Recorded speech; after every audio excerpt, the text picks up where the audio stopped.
Aga Kareba, pemirsa, senang sekali hari ini saya kembali menjumpai Anda tentunya dalam salah satu program talk show kesayangan kita, Potere Panggung Obrolan Terkini. Bersama saya Rifa Maji, saya akan mengajak Anda untuk ngobrol bersama salah seorang sosok aktivis perempuan dan seorang ahli hukum.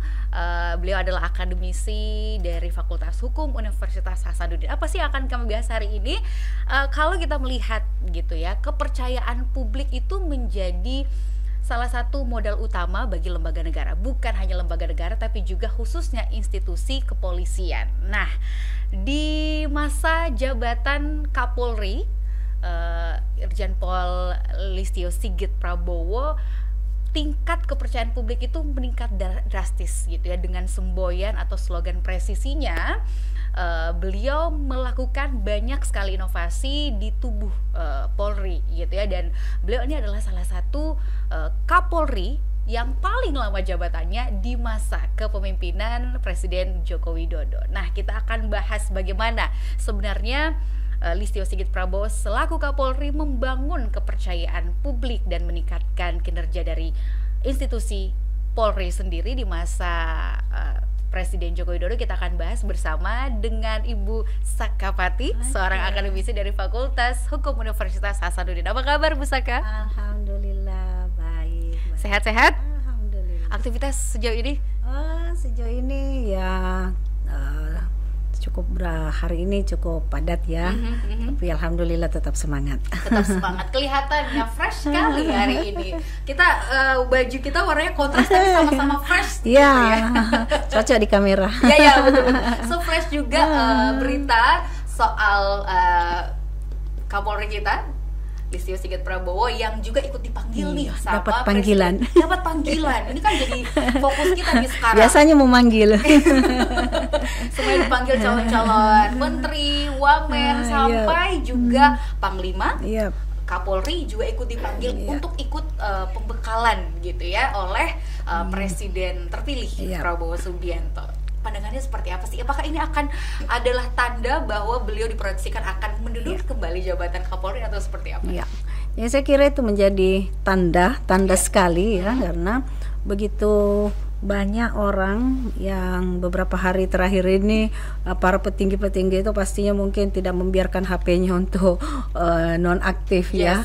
Semua diaktifkan pokoknya. Gitu ya. Jangan sampai ditelepon Pak Prabowo ya. Jadi di Hambalang itu beberapa hari terakhir kita lihat tokoh-tokoh yang dipanggil, baik yang sementara menjabat maupun juga banyak orang-orang baru ya. Jadi kalau kita melihat list di media 49 sekian orang itu teridentifikasi yang mana baru, yang mana sudah lama dari berbagai kalangan dan profesi latar belakang yang berbeda.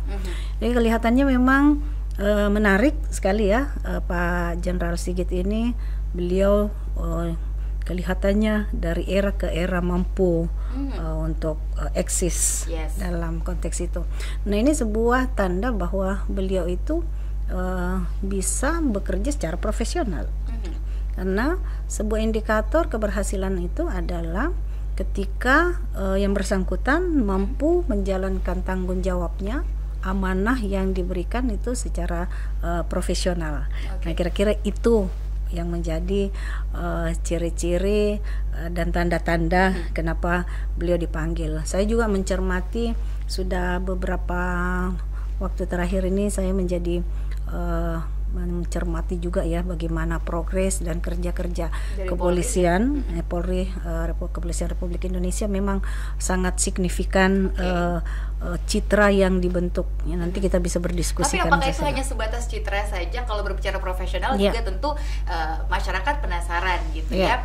Apakah seprofesional itu implementasi dan realitas yang terjadi dengan slogan presisi yang diangkat sejak awal kepemimpinan Jenderal Sigit gitu ya memimpin Polri? Saya mengikuti beliau ketika tahun 2021 di Fit and Proper Test di DPR RI. Beliau mengusung memang spirit presisi.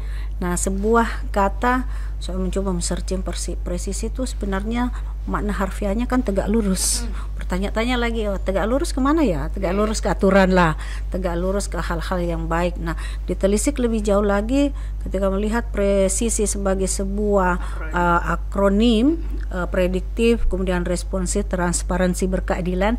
Jadi itu menjadi kata kunci bagaimana bekerja dengan mampu memprediksi semua persoalan, kemudian mampu merespon dan juga membuat tindakan yang transparan dan berkeadilan. Jadi prinsip-prinsip itulah yang menjadi modal yang sangat kuat sehingga kita melihat perkembangan jajaran kepolisian Republik Indonesia saat ini di bawah kepemimpinan Jenderal Sigit itu sangat luar biasa.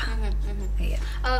Berkaitan juga dengan beliau ini kan tadi sudah sempat kita singgung di awal bahwa beliau ini adalah Kapolri yang di masa jabatan Presiden Jokowi dia paling lama, gitu ya. Kalau yang sebelum-sebelumnya hitungan bulan, setahun, gitu ya. Beliau sampai 3 tahun lebih, kurang lebih seperti itu ya menjabat. Ini apakah ada pengaruh kedekatan beliau dengan Pak Jokowi sendiri?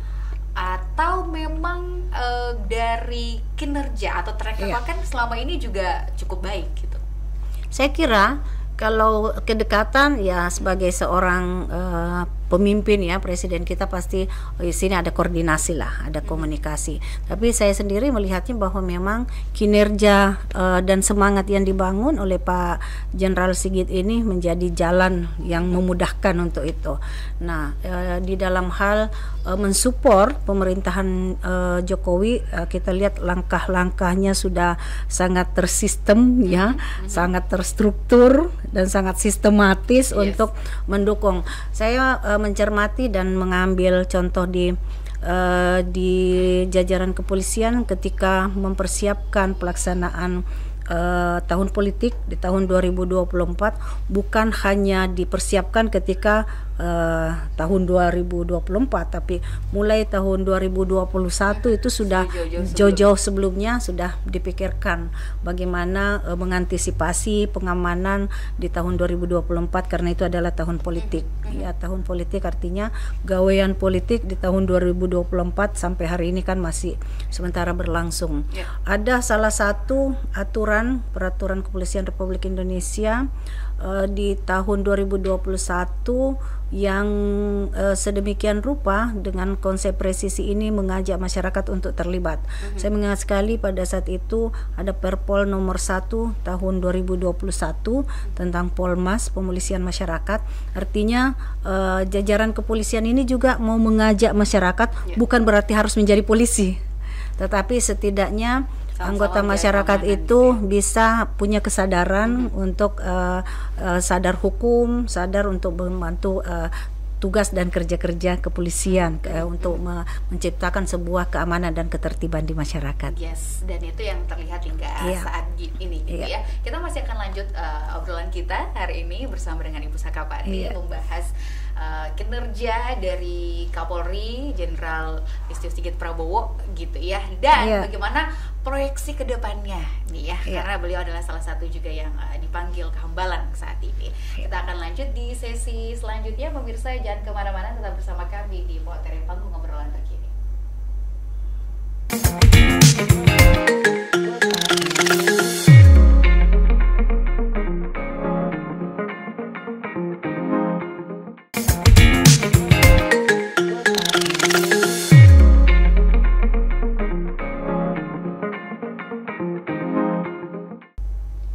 Kembali di Poteri Panggung Obrolan Terkini, kita masih bersama dengan Ibu Sakapati. Masih semangat, Bu? Masih, selalu. Harus dong, semangat gitu ya. Sesuai dengan semboyan Polri gitu ya, presisi. Tegak lurus. Tegak lurus gitu ya. Kita sedikit membahas soal hasil survei kepuasan publik terhadap institusi Polri gitu ya. Di awal-awal tahun 2024 itu kalau nggak salah ada survei yang dilakukan oleh IPI yang menghasilkan bahwa tingkat kepuasan publik atas institusi Polri gitu ya itu meningkat dari sebelum-sebelumnya 76, sekian persen. Nah, terbaru ini lagi dari IDM merilis lagi bahwa hingga saat ini naik lagi 80,7%, betul, hasil tingkat kepuasan publik terhadap institusi Polri gitu ya. Pandangan Ibu melihat hasil survei ini seperti apa? Iya, saya kira survei itu sebuah indikator yang menjadi evaluasi dan penilaian terhadap kerja dan kinerja yang dilakukan. Seperti yang saya sampaikan tadi, begitu terencana, begitu tersistem apa yang dilakukan oleh jajaran kepolisian, secara khusus misalnya dalam menciptakan keamanan. Kenapa kita mau melihat, kalau ada survei IDM yang dirilis itu kan ada dalam perspektif pelayanan, kemudian ada keamanan. Kalau perspektif keamanan itu jauh lebih tinggi lagi, 90%, ya, 90%. Nah, di sini ini adalah kemampuan dari jajaran kepolisian tadi itu untuk merespon, ya, karena contoh pada saat menjelang pelaksanaan pemilu di Februari kemarin itu, jauh sebelumnya sudah ada bagaimana ada polisi RW, kemudian bagaimana semua unsur-unsur dan jajaran yang ada di kepolisian itu betul-betul menjadi pemangku yang harus melakukan tugas-tugas presisi itu tanpa kecuali. Jadi siapapun itu harus memang menjadi pengayom, menjadi pelindung yang melayani masyarakat sesuai esensi dari Undang-Undang Kepolisian nomor 2 tahun 2002 tentang tugas dan fungsi kepolisian. Pelayanan ini yang mungkin juga dirasakan oleh masyarakat sehingga survei tersebut menunjukkan peningkatan yang sangat signifikan gitu ya. Tapi yang menarik adalah dengan meningkatnya survei kepuasan atau tingkat kepuasan masyarakat kepada institusi Polri juga setara nih, hampir sama juga peningkatannya dengan tingkat kejahatan dan kriminalitas yang terjadi di Indonesia secara keseluruhan gitu ya. Walaupun masih di bawah dari survei kepuasan, tapi kan ini menarik juga untuk kita fokusin bersama. Apa kemudian yang mendorong ini masyarakat puas tapi kok kriminalitas juga tetap tinggi seperti itu? Saya kira itu sesuatu yang tantangan ya, tantangan pastinya dengan kondisi yang ada. Dari hasil survei itu memang pastilah, jadi misalnya dari 80,7 itu ada 9, jadi 9%, jadi perbanding ya 9% ya, itu adalah sebuah difference yang terjadi di kondisi masyarakat. Pasti tantangan dalam melaksanakan proses pembangunan itu adalah ada sebuah hal yang berbanding lurus ya, di mana di satu sisi tingkat kesejahteraan juga meningkat, tapi di sisi lain ada juga kelompok-kelompok yang semakin jauh dari tingkat kesejahteraan itu. Nah, adanya antara yang misalnya meningkat itu, itulah menjadi celah. Jadi untuk menserokan itu memang saya rasa itu tidak mungkinlah dalam kondisi dinamika kehidupan bermasyarakat bahwa tidak ada kejahatan sama sekali. Tetapi dengan upaya-upaya yang dilakukan setidaknya sangat meminimalisir kondisi untuk gangguan keamanan dan ketertiban di masyarakat. Keamanan dan ketertiban. Kalau penegakan hukum di masa kepemimpinan Kapolri seperti apa hingga saat ini? Kalau kita melihat juga memang ya, kalau orang mengatakan terkadang hukum itu tajam di bawah, tumpul di atas. Ya, tampaknya salah satu hal yang dibangun untuk menciptakan sebuah kepercayaan di masyarakat itu hampir semua divisi-divisi atau bagian-bagian yang ada di jajaran kepolisian. Kalau saya melihat bahwa salah satu konsep dari presisi ini adalah meningkatkan kualitas SDM dari anggota dan jajaran kepolisian itu sendiri, supaya apa, semua hal dan persoalan betul-betul diminta untuk melakukan tugas dan tanggung jawabnya sesuai dengan apa yang harus diembannya. Nah, dalam Dirkrimsus misalnya yang menangani kejahatan-kejahatan, di situ polisi itu sudah harus secara profesional menindaklanjuti. Dan saya melihat juga saya biasa juga diundang menjadi narasumber di divisi Humas. Jadi ada kerja kepolisian dalam hal ini untuk memetakan ya persoalan yang ada di masyarakat. Jadi misalnya di Humas itu, di divisi Humas setiap hari mencoba melihat ada namanya agenda-agenda pemberitaan yang harus diangkat setiap harinya, ya baik secara nasional maupun secara lokal, sehingga apa, jajaran kepolisian itu bersiaga dan bersiap untuk mengantisipasi ketika hal-hal tersebut terjadi, baik secara nasional maupun konteks lokal di jajaran polisi wilayah atau di Polda yang bersangkutan. Jadi semisal contoh ya, contoh kalau agenda settingan ketika kemarin ada kasus, biasanya kan kalau ada kejahatan yang melibatkan polisi itu oknum. Ya, ada kemarin kejadian ketika di Makassar yang muncul bahwa untuk menjadi perhatian, di Makassar itu ada kasus di mana oknum polisi yang menipu salah seorang perempuan di rumah sakit Bayangkara. Ya kan, ini sempat mencuat di media. Nah, ini juga harus segera direspon untuk melihat jangan sampai ini menjadi bias, jangan sampai menjadi melebar, karena ada dua hal yang selalu kita diskusikan. Wah, kalau ini yang oknumnya yang dikedepankan, wah kok polisi bisa seperti itu. Yang kedua, di situ adalah rumah sakitnya polisi.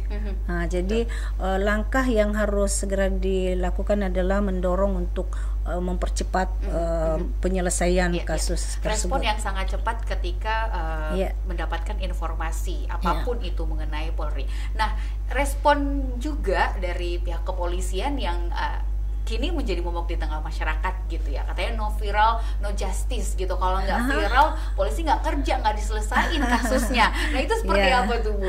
Ya, saya kira itu sebuah pandangan tidak begitu juga. Ini karena memang kita di era medsos yang betul-betul menggempur ya. Karena kenapa? Ya bukan polisinya sebenarnya sudah diproses ya.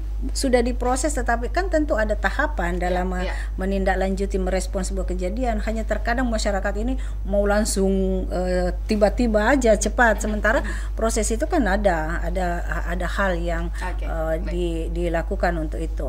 Nah, saya kira kita selalu mengatakan bahwa kerja-kerja kepolisian yang ada sekarang ini betul-betul kita rasakan ya, secara khusus dengan Kamtibmas yang sudah ada. Saya juga tertarik misalnya begitu untuk mendekatkan dengan membangun citra bahwa polisi itu sahabat rakyat ya, dengan ada programnya Jumat Curhat ya. Jadi setiap hari Jumat polisi yang memang bagaimana menerima curhatan dari masyarakat. Ya, program-programnya sangat menyentuh, langsung menyentuh masyarakat. Nah, kemudian bagaimana proyeksinya ke depan nih? Di masa kepemimpinan presiden terpilih yang baru nanti akan seperti apa? Kita akan bahas nanti mungkin di sesi selanjutnya. Jangan kemana-mana pemirsa, tetap bersama kami di Polres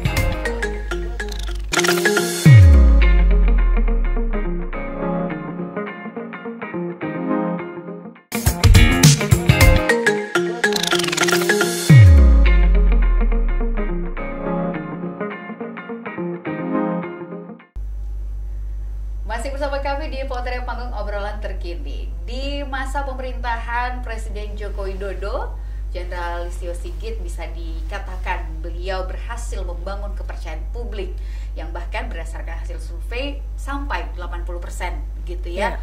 Artinya masyarakat sangat percaya saat ini dengan institusi kepolisian. Nah, tapi sebelum kita bahas gitu ya, apakah ini akan dilanjutkan juga gitu ya di masa kepemimpinan presiden yang ada saat ini, yang terpilih saat ini, karena ya lagi-lagi kita sampaikan bahwa beliau adalah salah satu orang yang dipanggil gitu ya, kehambalan mengikuti berbagai macam pembekalan gitu ya untuk kabinet yang baru. Sebelum kita bahas itu, saya penasaran juga bagaimana sejauh ini di bawah kepemimpinan Jenderal Listio Sigit gitu ya, kerjasama yang dibangun antara kepolisian dan juga kepala-kepala daerah. Ya, Kita yang melihat dari luar ya, kita melihat dari luar tentu yang secara teknis bagaimana koordinasi dan kerjasama antara jajaran kepolisian itu memang sekali lagi melihat dari luar itu cukup bagus. Jadi dalam konteks misalnya pengamanan pelaksanaan pemilu dan pilkada, yang paling pertama dilakukan kerjasama dengan penyelenggara, ya, Bawaslu, KPU, kemudian komisi informasi publik, ya, komisi penyiaran dan lain-lain sebagainya. Kemudian dengan pemerintah ya lebih lagi, karena salah satu indikator untuk berhasilnya misalnya dalam konteks pilkada itu adalah sejauh mana peran pemerintah. Pemerintah provinsi, kabupaten, kota, dan di situ juga hadir polisi. Nah, secara teknis lagi misalnya keterlibatan di dalam penyelesaian proses-proses persoalan pemilu, polisi kan juga hadir di Bawaslu sebagai Gakumdu. Nah, kejadian-kejadian atau hal-hal seperti ini di dalam proses pemerintahan kita kan juga melihat memang bahwa polisi itu termasuk Forkopimda, Forum Komunikasi antara pimpinan daerah kan.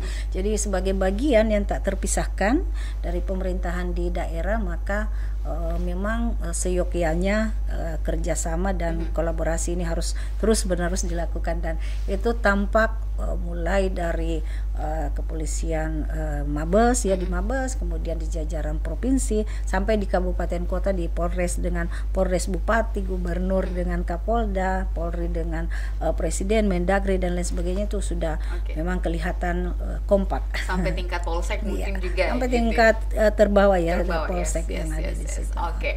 Nah, dengan citra yang baik saat ini dan kinerja yang luar biasa di institusi kepolisian atau Polri saat ini, proyeksi kedepannya seperti apa? Saya penasaran juga bagaimana program-program yang mungkin juga akan menyentuh langsung personil Polri-nya. Katakanlah soal kesejahteraan personil Polri, kemudian juga ya pelayanan-pelayanan kepada masyarakat, apakah masih akan ditingkatkan atau si slogan presisi ini akan dilanjutkan lagi nih? Atau seperti apa?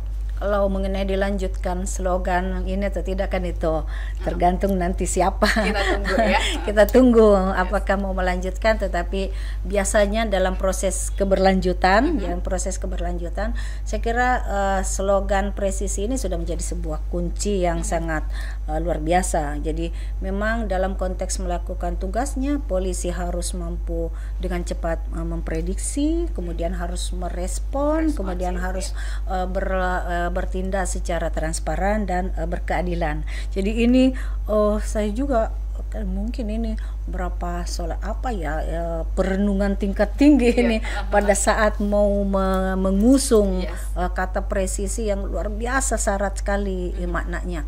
Nah, dari sisi implementatifnya tentu kalau ke depannya bagaimana sudah menjadi ruang lebih pengembangan ditingkatkan ya, bagaimana profesionalisme itu dibangun, misalnya dengan lebih mengintensifkan lagi pelatihan internal dan sumber daya manusia dari anggota jajaran kepolisian itu sendiri, kemudian bagaimana lebih meningkatkan kegiatan-kegiatan yang bersentuhan langsung dengan masyarakat yang terkait misalnya Direktorat Binmas dan yang juga mengenai humas, yaitu harus lebih ditingkatkan lagi, apalagi di humas sebagai corong terdepan di jajaran kepolisian itu harus betul-betul bermitra dengan media ya, media-media mainstream maupun medsos bahkan, yang harus segera lebih ditingkatkan lagi, karena inilah yang sekali lagi keberhasilan kan tidak lepas dari peran media, tidak lepas dari peran media untuk menyampaikan apa dan bagaimana kondisi kinerja jajaran kepolisian Republik Indonesia. Kalau untuk pelayanan kepada masyarakat yang berbasis teknologi sejauh ini melihat di masa kepemimpinan Jenderal Listio Sigit ini seperti apa? Ya, di awal tahun 2024 Presiden meluncing gagasan juga dari Pak Jenderal Sigit itu namanya Super App Presisi. super app presisi. Jadi ini sebuah sistem yang mengintegrasikan ya secara keseluruhan semua pelayanan yang ada di Jajar, mulai SIM, SKCK, laporan, kemudian sinergi dan kegiatan. Saya tidak mengingat betul ada berapa kegiatan, tetapi ini dalam proses sistem semua itu menjadi satu. Jadi Pak Jenderal Sigit mengatakan memang berbicara tentang IT dan smart ini gampang disebutkan, tetapi ya tidak mudah untuk mengimplementasikan. Nah, inilah yang juga sesuatu yang dilakukan dengan super app presisi itu. Sekarang ini kita bisa melihat ya, salah satu yang paling misalnya ETLE ya, tilang elektronik ya. Tilang elektronik itu kan biar juga tidak ada polisi di situ, tapi bisa dikirimin tetap jalan kan. Hanya itu berbasis IT kan. Jadi itu sebuah peningkatan dalam hal teknologi yang memang sekali lagi pastinya memberikan sebuah apresiasi yang luar biasa untuk itu.